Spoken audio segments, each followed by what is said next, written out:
തിരുവിതാംകൂർ ദേവസ്വം ബോർഡിന്റെ തലപ്പത്തേക്ക് കെ ജയകുമാർ വരികയാണ്. അപ്പോൾ ശബരിമല സ്വർണ്ണക്കൊള്ളയായിട്ട് ബന്ധപ്പെട്ടുണ്ടായ പേരുദോഷങ്ങളെല്ലാം മാറ്റിയെടുക്കാൻ സർക്കാരിന് ഇതിലൂടെ കഴിയുമോ? കേരളത്തിലെ തലമുതിർന്ന IAS ഉദ്യോഗസ്ഥന്മാരിലൊരായിരുന്നു ശ്രീ കെ ജയകുമാർ. ചീഫ് സെക്രട്ടറി ആയിട്ട് റിട്ടയർ ചെയ്ത ഉദ്യോഗസ്ഥനാണ്. ചീഫ് സെക്രട്ടറിയായി റിട്ടയർ ചെയ്ത അന്ന് മുതൽ തന്നെ അദ്ദേഹം സർക്കാരിൻ്റെ വിവിധ തസ്തികകളിൽ ജോലി ചെയ്തു വരികയാണ്. റിട്ടയർ ചെയ്ത സമയത്ത് അദ്ദേഹം മലയാളം സർവകലാശാലയുടെ വൈസ് ചാൻസലറായിരുന്നു. പിന്നീട് അത് ഈ സർക്കാർ വന്നതിന് ശേഷം അദ്ദേഹത്തെ IMGയുടെ ഡയറക്ടറായിട്ട് നിയമിച്ചിരിക്കുക. അപ്പോൾ ഈ റിട്ടയർ ചെയ്ത ഈ കാലം മുഴുവൻ അദ്ദേഹം സർക്കാരുമായി ബന്ധപ്പെട്ട തസ്തികകളിൽ തന്നെ ജോലി ചെയ്തതാണ്. ഇപ്പോൾ ജയകുമാറിനെ എന്തുകൊണ്ടാണ് ഈ അഴിമതി ആരോപണങ്ങൾക്കിടയിൽ ദേവസ്വം ബോർഡ് തന്നെ മൊത്തത്തിൽ അഴിമതിയിൽ കുളിച്ചു നിൽക്കുകയാണ്. അപ്പോൾ എന്തുകൊണ്ടാണ് സർക്കാർ ജയകുമാറിനെ പോലെ ഒരു മുതിർന്ന സിവിൽ സർവൻറ്റിനെ ഈ തസ്തികയിലേക്ക് നിയമിക്കുന്നു എന്നുള്ളത് എല്ലാവരുടെ ഇടയിലും ആശ്ചര്യം ഉണ്ടാക്കിയൊരു കാര്യമാണ്. ജയകുമാറിനെ പോലെയുള്ളൊരു IAS ഉദ്യോഗസ്ഥനെ നിയമിച്ചാൽ സർക്കാരിന് ഇപ്പോൾ വന്ന പേരുദോഷങ്ങൾ ഒരളവ് വരെയെങ്കിലും മാറ്റാൻ കഴിയുമെന്നുള്ളൊരു ശക്തമായ ചിന്ത മുഖ്യമന്ത്രിയുടെ ഭാഗത്തുനിന്നുണ്ടായി എന്നാണ് കേൾക്കുന്നത്. അതായത് ഈ രാഷ്ട്രീയ നിയമനങ്ങൾ വെച്ചിരുന്ന ഈ 2016 മുതൽ ഇപ്പോൾ വരെ നമ്മൾ ഈ സംസാരിക്കുന്ന നിമിഷം മറ്റന്നാളാണ് ഇപ്പോഴത്തെ നിലവിലുള്ള ദേവസ്വം ബോർഡ് പ്രസിഡന്റ് PS പ്രശാന്തിൻ്റെ കാലാവധി അവസാനിക്കുന്നത്. അപ്പോൾ ആ ഒരു സാഹചര്യത്തിൽ ജയകുമാറിനെ ഈ 10 വർഷത്തിനിടയിൽ നിയമിക്കപ്പെട്ട 3-4 ദേവസ്വം ബോർഡ് പ്രസിഡന്റുമാരുടെ ഭരണകാലത്താണ് ഈ കൊള്ള മുഴുവൻ നടന്നിരിക്കുന്നുവെന്ന് ഇപ്പോൾ SIT കണ്ടുപിടിച്ചിട്ടിരിക്കുകയാണ്. അപ്പം അതുണ്ടാക്കിയൊരു പേരുദോഷം കേരള സംസ്ഥാനം രൂപീകരിച്ചതിന് ശേഷം ഒരു സർക്കാരിനും ഇതേപോലുള്ള ഇത്ര വലിയൊരു അപമാനം സഹിക്കേണ്ടി വന്നിട്ടുണ്ട്. ഒരു വിശ്വാസ കേന്ദ്രത്തിലെ അവിടുത്തെ അമൂല്യ വസ്തുക്കൾ മോഷ്ടിച്ചുകൊണ്ട് പോയി എന്നുള്ളതാണ് ഒരു ഏറ്റവും വലിയ. കള്ളന്മാർ വന്ന് മോഷ്ടിച്ചല്ല, അതിനകത്തുള്ള കള്ളന്മാർ, ദേവസ്വം ബോർഡിനകത്ത് ജോലി ചെയ്യുന്നവരും ദേവസ്വം ബോർഡിൻ്റെ ഭരണതലത്തിൽ ഇരിക്കുന്നവരും സംഘടിതമായി ചേർന്ന് ഭഗവാന്റെ സ്വത്ത് മോഷ്ടിച്ചുകൊണ്ട് പോയി എന്നുള്ളതാണ് ഏറ്റവും വലിയൊരു ആരോപണം വന്നിരിക്കുന്നത്. അത് ഒരളവോളം ശരിയാണെന്ന് ഈ അന്വേഷണ സംഘങ്ങളുടെ അന്വേഷണത്തിലും കോടതിയുടെ നിരീക്ഷണത്തിലും എല്ലാം തെളിയിക്കപ്പെട്ടു കഴിഞ്ഞു. അപ്പോൾ അതുണ്ടാക്കിയ ഒരു നാണക്കേട്. കാരണം ദേവസ്വം ബോർഡ് എന്ന് പറയുന്നത് സർക്കാരിന് നിയന്ത്രണാധികാരമുള്ള ഒരു വകുപ്പാണ്. അവിടെ നിന്നുകൊണ്ടാണ് ഈ പണി മുഴുവൻ ചെയ്തിരിക്കുന്നത്. ഈ സർക്കാരിൻ്റെ കാലത്ത് നിയമിക്കപ്പെട്ട പ്രധാനപ്പെട്ട 4 പേരായിരുന്നു. ഒന്ന് അനന്തഗോപൻ, CPMൻ്റെ സംസ്ഥാന സെക്രട്ടേറിയറ്റ് അംഗമായിരുന്നു. അത് കഴിഞ്ഞ് നിയമിക്കപ്പെട്ട ആളെന്ന് പറയുന്നത് A പത്മകുമാർ. അദ്ദേഹം പത്തനംതിട്ട ജില്ലാ സെക്രട്ടേറിയറ്റ് അംഗമായിരുന്നു, മുൻ MLA ആണ്. പിന്നീട് വന്ന ആളെന്ന് പറയുന്നത് പ്രശാന്താണ്. ഇതിനിടയ്ക്കാണ് വാസു ഉണ്ടായിരുന്നു. വാസു ആണെങ്കിലും സർക്കാർ സർവീസിലും അതേപോലെ തന്നെ CPMൻ്റെ ഏറ്റവും വേണ്ടപ്പെട്ട ആളുമാണ്. അപ്പോൾ അങ്ങനെ ഈ 4 പേരുടെയും ഭരണകാലത്താണ് ഈ അഴിമതികൾ മുഴുവൻ ഉണ്ടാവുകയും ശബരിമലയിലെ വിഗ്രഹങ്ങളുടെ മേൽ പൂശിയിരുന്ന സ്വർണവും ഒക്കെ അടിച്ചുകൊണ്ട് പോവുകയൊക്കെ ചെയ്ത വലിയ ആരോപണം വന്ന് അന്തരീക്ഷത്തിൽ നിൽക്കുകയും സർക്കാരിന് തന്നെ CPMന് തന്നെ വലിയ നാണക്കേടായിട്ട് നിൽക്കുകയുമാണ്. അപ്പോൾ അതിനകത്തുനിന്നൊരു പരിഹാരം എന്ന് പറയുന്നത് ജയകുമാറിനെ നിയമിക്കാനുണ്ടായ ഒരു സാഹചര്യം എന്ന് പറയുന്നത് ജയകുമാർ നേരത്തെ തന്നെ 6 വർഷത്തോളം ശബരിമല ഉന്നതാധികാര സമിതിയുടെ ചെയർമാനായിരുന്നു. അതിനു മുമ്പ് തന്നെ അദ്ദേഹം ശബരിമല സ്പെഷ്യൽ കമ്മീഷണറുമായിരുന്നു. അങ്ങനെ ശബരിമലയുമായി ബന്ധപ്പെട്ട് ഒരു ട്രാക്ക് റെക്കോർഡുള്ള ഒരു ഉദ്യോഗസ്ഥനാണ്, എഫിഷ്യൻ്റായ ഉദ്യോഗസ്ഥനാണ്, അഴിമതി രഹിത പ്രതിച്ഛായയുള്ള ഒരു ഉദ്യോഗസ്ഥനാണ്. അതിലുപരി അദ്ദേഹം ഒരു കടുത്ത വിശ്വാസിയുമാണ്, ശബരിമല അയ്യപ്പ വിശ്വാസിയുമാണ്. അപ്പോൾ ഇതൊക്കെ തന്നെയായിരിക്കാം സർക്കാരിനെ ജയകുമാറിനെ നിയമിക്കാൻ പ്രേരിപ്പിച്ച ഒരു ഘടകം.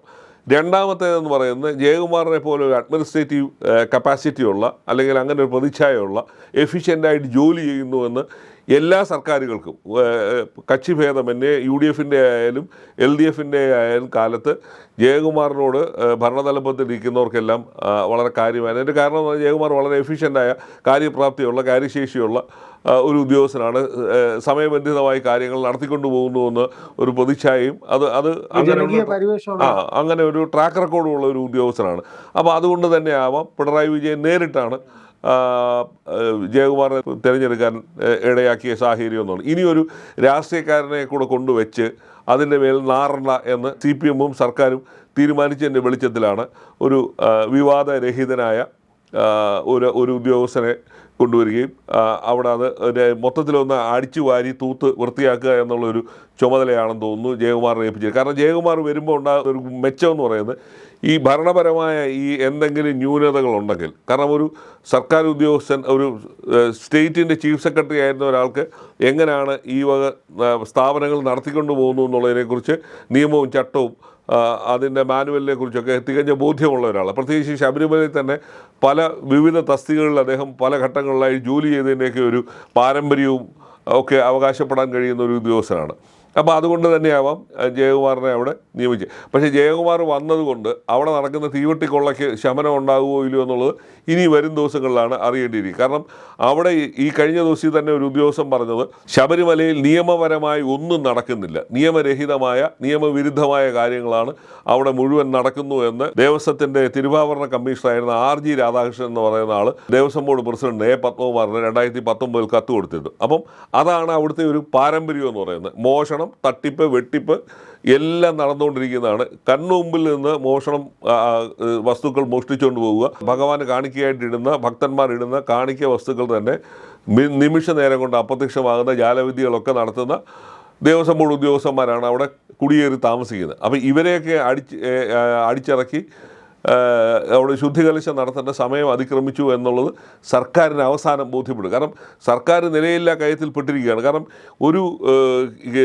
തെക്കേ ഇന്ത്യയിലെ ഏറ്റവും വലിയ ഒരു ഹിന്ദു ക്ഷേത്രത്തിലെ സ്വത്തുക്കൾ സർക്കാരിൻ്റെ അധീനതയിലിരിക്കുന്ന സ്ഥലത്തു നിന്ന് അവിടുത്തെ അതിൻ്റെ സ്വത്തുക്കൾ മുഴുവനായി മോഷ്ടിച്ചുകൊണ്ട് പോകുന്ന ഒരു പ്രവണത നിൽക്കുന്നു. അതുപോലെ തന്നെ ഈ അവിടെ ഈ സ്വർണം എന്ന് പറയുന്നത് വിജയ് മല്യ എന്ന് പറയുന്ന മദ്യവ്യാപാരി അവിടെ 98 നൽകിയ 30 കിലോ സ്വർണ്ണമാണ് ഇപ്പോൾ വന്ന് 300 ഗ്രാം 400 ഗ്രാമായിട്ട് അവശേഷിച്ചിരിക്കുക. ബാക്കി സ്വർണം എങ്ങോട്ട് പോയി എന്നുള്ളത് ആർക്കും അറിഞ്ഞുകൂടാത്തൊരവസ്ഥ.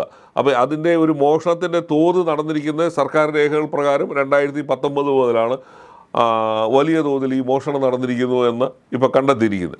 അപ്പോൾ ഇതിനൊക്കെ ഒരു ശമനം ഉണ്ടാക്കുക, ഇതിനൊക്കെ അറുതി ഉണ്ടാക്കുക എന്നുള്ള വലിയൊരു ദൗത്യമാണ് ജയകുമാറിനെ ഏൽപ്പിച്ചിരിക്കുന്നത്. അതിൽ ജയകുമാർ എത്ര കണ്ട് വിജയിക്കുമെന്നുള്ളതാണ് ഇനിയുള്ള ദിവസങ്ങളിൽ കണ്ടറിയേണ്ടത്. ജയകുമാറിനെ ദേവസ്വം ബോർഡിന്റെ തലപ്പത്തോട്ട് കൊണ്ടുവരാണ്. അപ്പോൾ ഈ ഒരൊറ്റ മാറ്റം കൊണ്ട് തന്നെ ഈ ജനങ്ങൾക്കിടയിൽ ഗവൺമെന്റ് ഒരു കൊള്ള നടത്തി എന്നുള്ളൊരു പരിവേഷത്തിൽ നിന്നും ഒരു ഇമേജ് മാറ്റത്തിന് ഇത് സഹായിക്കുമോ? അല്ല, അത് ഒറ്റയടിക്കൊന്നും സഹായിക്കുമെന്ന് തോന്നുന്നില്ല. കാരണം എന്നാൽ അതിഭയങ്കരമായ രീതിയിലുള്ള ഒരു മോഷണമാണ് നടന്നിരിക്കുന്നത്. നമ്മൾ സാധാരണ ഒരു വീട്ടിലെയോ അല്ലെങ്കിൽ ഒരു സ്ഥാപനത്തിലെയോ എന്തെങ്കിലും വസ്തുവകൾ എടുത്തുകൊണ്ട് പോകുന്നവരല്ല ഇത്. അതിനെ ആ തരത്തിലല്ല കാണേണ്ടത്.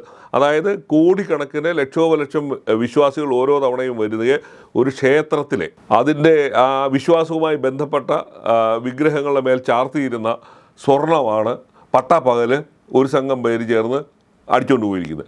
അതിനകത്ത് ആരൊക്കെയാണ് ഉൾപ്പെട്ടിരിക്കുന്നത്? ദേവസ്വം ബോർഡ് പ്രസിഡന്റുമാർ, ദേവസ്വം ബോർഡിൻ്റെ ഭരണത്തിൽപ്പെട്ടവർ, ദേവസ്വം ബോർഡിലെ ഉന്നത തസ്തികകൾ വഹിച്ചിരുന്ന ഇപ്പോൾ തിരുവാഭരണ കമ്മീഷണർ അല്ലെങ്കിൽ അവിടുത്തെ എക്സിക്യൂട്ടീവ് ഓഫീസർമാർ, ഇങ്ങനെ വിവിധ തസ്തികകളിൽ ജോലി ചെയ്ത ഉന്നത ഉദ്യോഗസ്ഥന്മാർ സംഘടിതമായി ചേർന്നാണ് ഈ സ്വർണം ഓരോ കാരണങ്ങൾ പറഞ്ഞ് അടിച്ചുകൊണ്ട് പോയിരിക്കുന്നത്. അതിൻ്റെ മാറ്റ് കുറയുന്നു, തിളക്കമില്ല, അതില്ല, ഇതില്ല എന്നൊക്കെ പറഞ്ഞ് വളരെ സംഘടിതമായി 2019 മുതൽ 2025 വരെ മോഷണം നടത്തിയെന്നുള്ളതാണ് ഈ പ്രാഥമികമായി കണ്ടുപിടിച്ചിരിക്കുന്നത്. അപ്പം അത് ഉണ്ടാക്കിയിരിക്കുന്ന സർക്കാരിനുണ്ടാക്കിയിരിക്കുന്ന വലിയ തോതിലൊരു വിശ്വാസ തകർച്ചയുണ്ട്. അതിൻ്റെ കാരണം എന്ന് പറയുന്നത് ഇപ്പോൾ ഭരിക്കുന്ന പാർട്ടി ഇടതുപക്ഷ ജനാധിപത്യ മുന്നണിയുടെ മുഖ്യകക്ഷിയായ CPM-ൽപ്പെട്ടവരാണ് ഇതിൻ്റെ തലപ്പത്തുണ്ടായിരുന്ന ഉദ്യോഗസ്ഥന്മാർ. അവരുടെ യൂണിയനിൽപ്പെട്ടവരാണ് ഈ ഉദ്യോഗസ്ഥന്മാർ. അപ്പോൾ ഇങ്ങനെ ഒരു സംഘടിതമായി നടത്തിയ ഒരു കൊള്ളയുടെ ഭാഗമായിട്ടാണ് ഈ സ്വർണം മുഴുവൻ ഇവിടുന്ന് കൊണ്ടുപോയി. ഇപ്പോൾ നമ്മൾ കേൾക്കുന്ന സ്വർണം മാത്രം കടത്തി എന്നുള്ളത്, അവിടുന്ന് മറ്റ് അമൂല്യ വസ്തുക്കൾ അല്ലെ വെള്ളി, അതേപോലെ തന്നെ പണം എന്ന് മാത്രം കൊണ്ടുപോയിട്ടുണ്ട്, അല്ലെ മറ്റു വസ്തുവകൾ എന്ന് മാത്രം കൊണ്ടുപോയിട്ടുണ്ട്.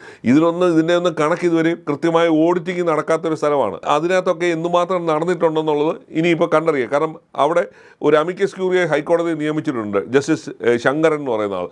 അദ്ദേഹം ഈ ഇതിൻ്റെ സ്ട്രോങ് റൂമുകളും മറ്റ് ഇതുപോലെ വസ്തുക്കൾ ശേഖരിച്ച് വെച്ചിരിക്കുന്ന സ്ഥലങ്ങളിൽ അദ്ദേഹം അന്വേഷണം നടത്തിക്കൊണ്ടിരിക്കുകയാണ്. ഇനി ആ പരിശോധന കഴിഞ്ഞ് വരുമ്പോൾ അറിയാം ഈ കൊള്ളയുടെ വ്യാപ്തി എന്തുമാത്രം ഉണ്ടായിരുന്നു എന്നുള്ളത്. അപ്പോൾ ജയകുമാറിനെ കൊണ്ടുവന്ന ഈ തൽക്കാലത്തേക്ക് ഇപ്പോൾ വന്നിരിക്കുന്ന അപമാനത്തിന് ഒരറുതി വരെയെങ്കിലും ജയകുമാറിനെ പോലെ അഴിമതി വിരുദ്ധ പ്രതിച്ഛായയുള്ള ഒരാൾ അവിടെ വന്നാൽ എന്തെങ്കിലും മാറ്റം ഉണ്ടാകുമെന്ന് സർക്കാർ കരുതുന്നുണ്ടാവാം.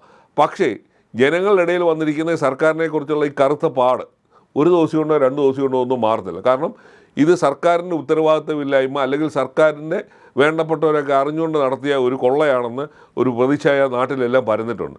കാരണം ഞാനതാ പറഞ്ഞത്, ഒരു സാധാരണ ഒരു വീട്ടിലോ അല്ലെങ്കിൽ ഒരു സർക്കാർ സ്ഥാപനത്തിലോ അല്ലെങ്കിൽ ഒരു സ്വകാര്യ സ്ഥാപനത്തിലോ ഒരു ബാങ്കിലോ നടക്കുന്ന കൊള്ള പോലെ അല്ല ഇത്. അതൊറ്റയടിക്ക് വന്ന് എടുത്തുകൊണ്ട് പോകുന്നു എന്നുള്ളത്. ഇതല്ല, ഇത് വളരെ വർഷങ്ങളായി ഒരു സംഘം ആൾക്കാരെ സംഘടിതമായി നടത്തിക്കൊണ്ടിരിക്കുന്ന ഒരു കൊള്ളയാണ്. അത് സർക്കാർ അറിഞ്ഞിട്ടുണ്ടാവാം. അല്ലെങ്കിൽ സർക്കാർ അറിഞ്ഞിട്ട് അത് അറിഞ്ഞില്ലെന്ന് അടിച്ചേക്കാം, അല്ലെങ്കിൽ സർക്കാർ അറിഞ്ഞിട്ടുണ്ടാവില്ല.